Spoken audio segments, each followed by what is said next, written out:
to the game this weekend. 5:30 kickoff at the Tottenham Hotspur Stadium. Team news, as relayed by Roberto De Zerbi, only 7 out at this moment in time. So the list is shrinking a bit, albeit whenever we lose one, we seem to get one up again. Obviously, Romero confirmed ruled out for the whole season, so that's obviously a massive blow.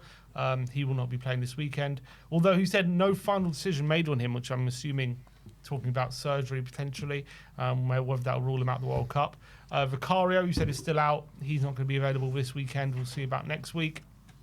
Maddison, obviously, we said he's back in training and pictured in training with the first team, which is really great. But they don't want to push him or put a timeline on him because they don't want to push him like they did Kudus, and who re-injured himself. Obviously, he's out for the season. And obviously, Davis, Odebear, and most likely Decky at this point are out for the season. I guess we haven't heard about Decky. We don't know what's going on with him. We just have to assume if his name's not being mentioned, there's probably a reason. Yeah, exactly. So, yeah, I guess the only ones on that list that we're going to see this season is probably Maddison. Hopefully.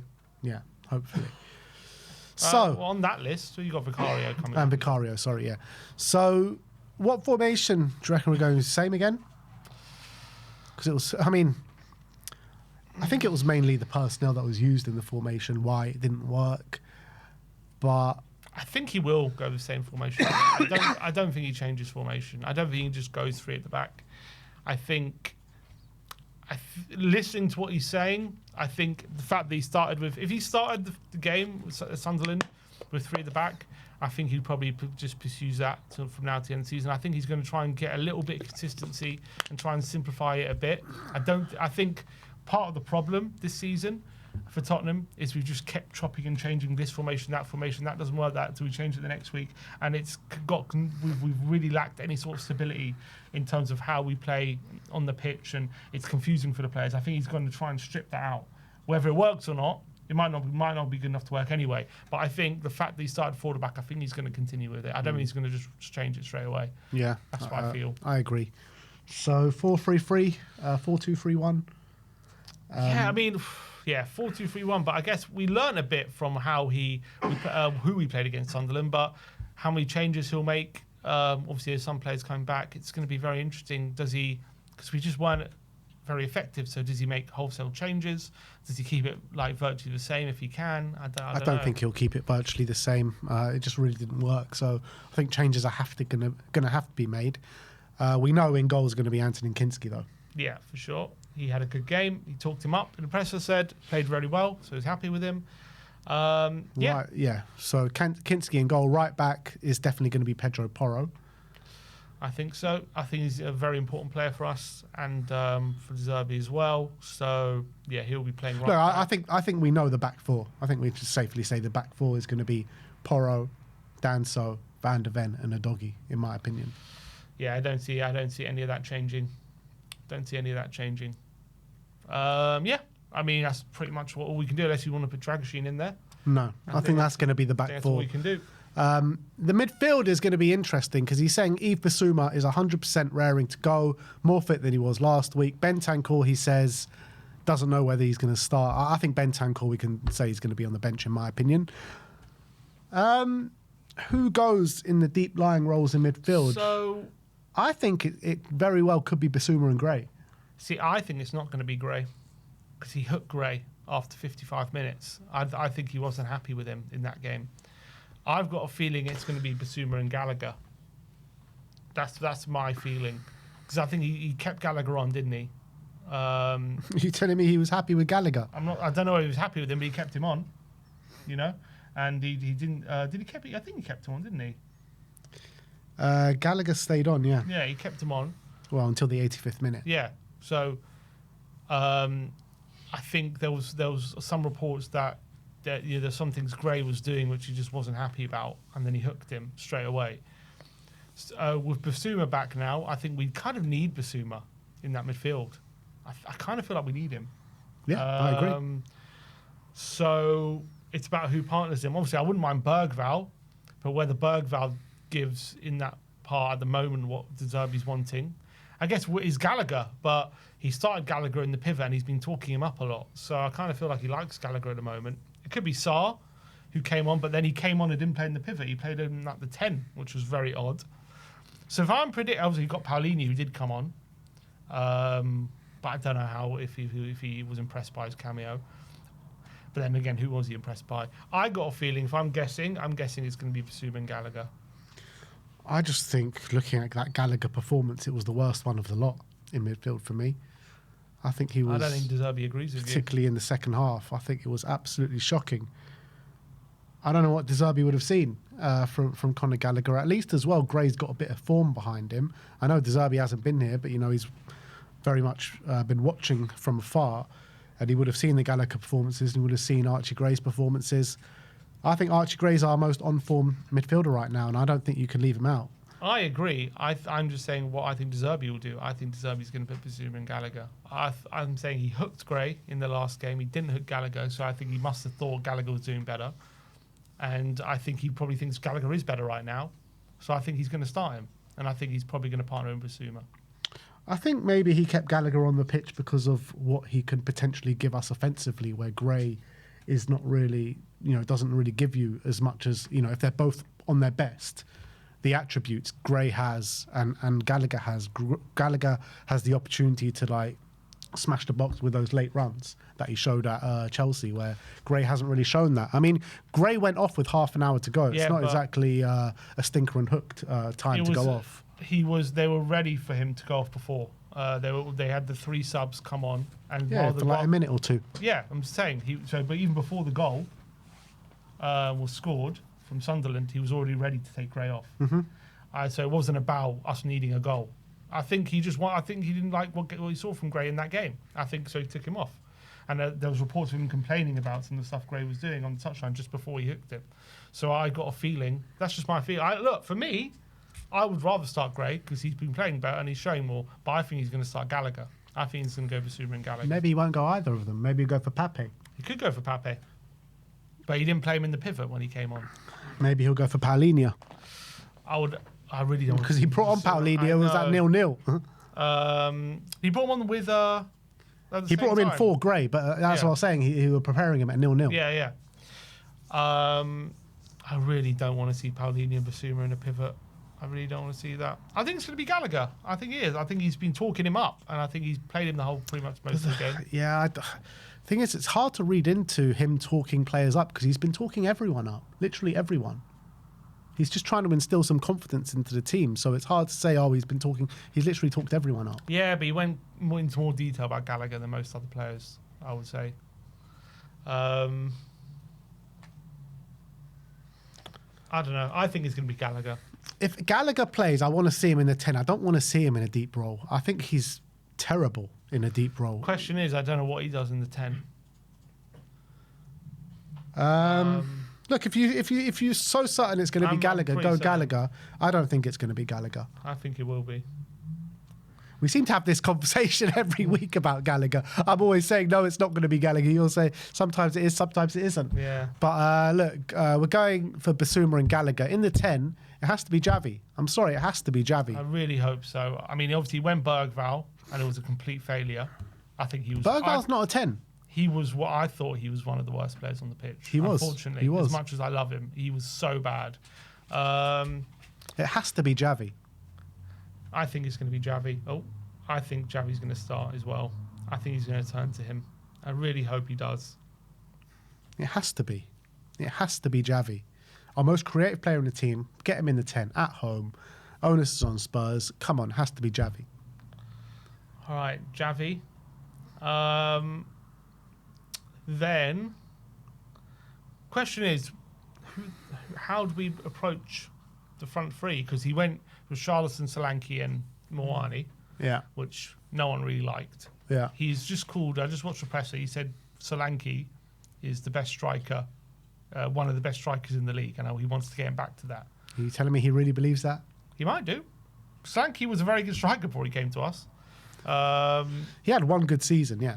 Yeah, but he's I think he's a very good striker. I just think. Where does he rank in terms of Premier League strikers? Is he a top 5 striker? No, he's not a top 5.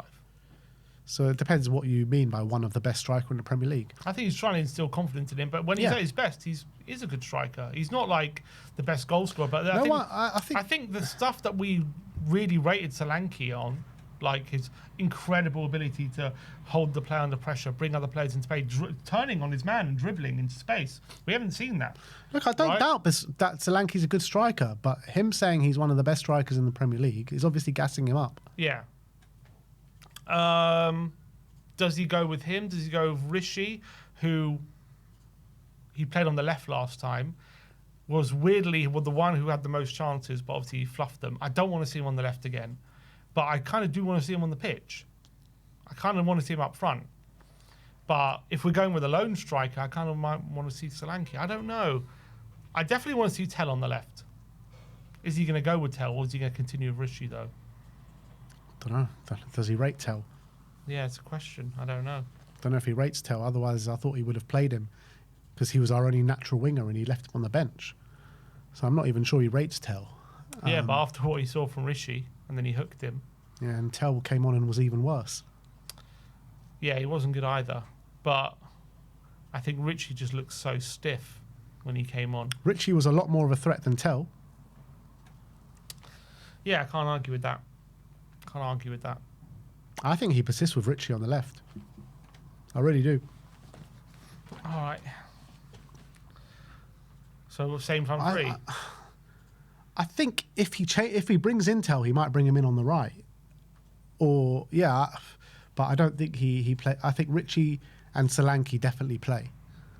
It's all about if it's Moani or Tell, and I think maybe he brings in Tell on the right.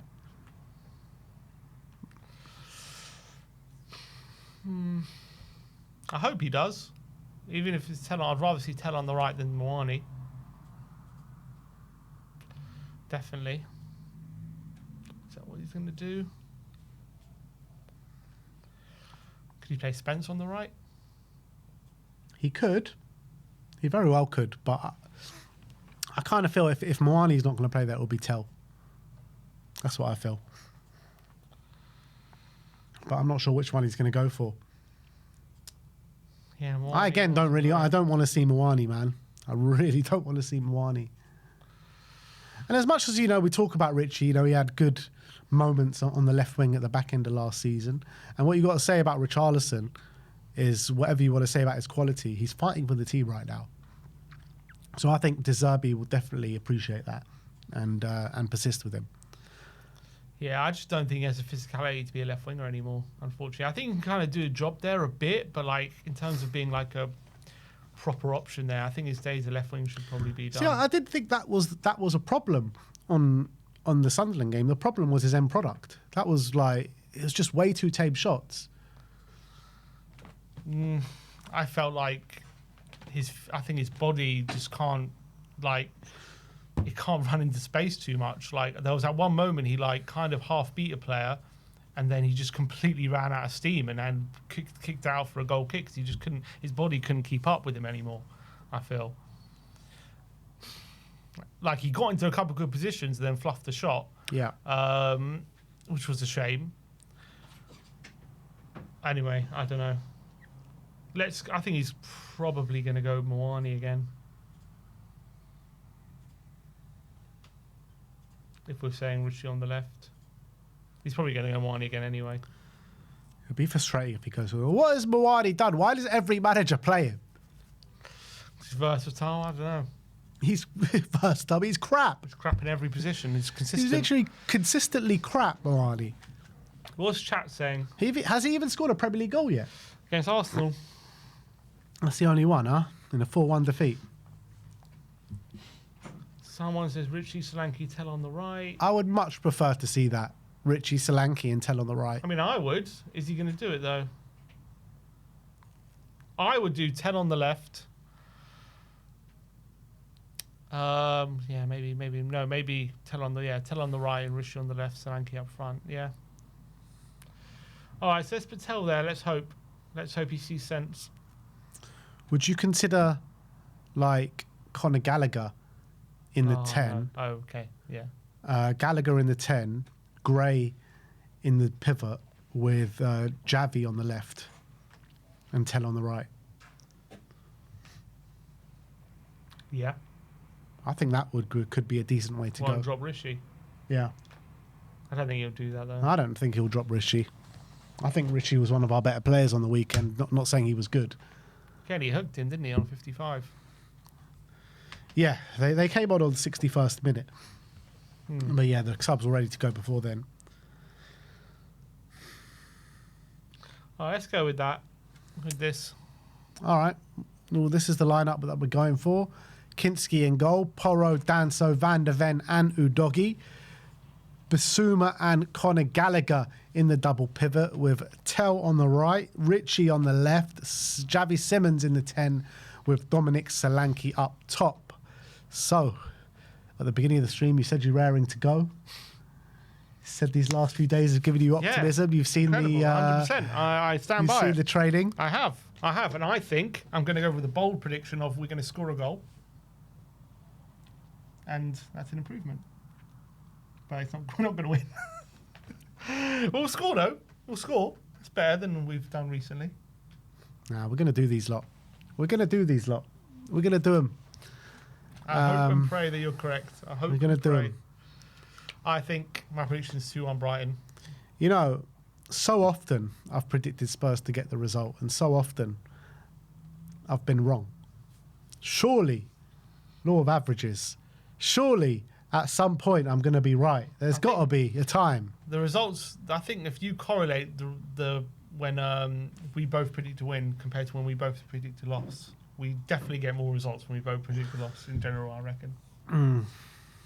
So come on the dark side, and maybe we'll get the result. I have predicted loads of losses this season, and I've been right every time. Probably I predicted a loss. So Ben, if Art says funny feeling, yeah, definitely. funny feeling galore. The last time Funny feeling FC. I think the last time I actually predicted a loss, apart from, I think the last time I predicted a loss was when we lost 2-1 to Fulham. No, what about Liverpool? Liverpool, yeah. God, But before that was Fulham. that feeling is funny, said Will Parsons. The funny feelings have come back, people. I didn't have one last week, but this week. All right, 2-1 Spurs. Sneaking suspicions. Is that Let's fucking have it. 2-1 Spurs. Come on. Go on, Spurs.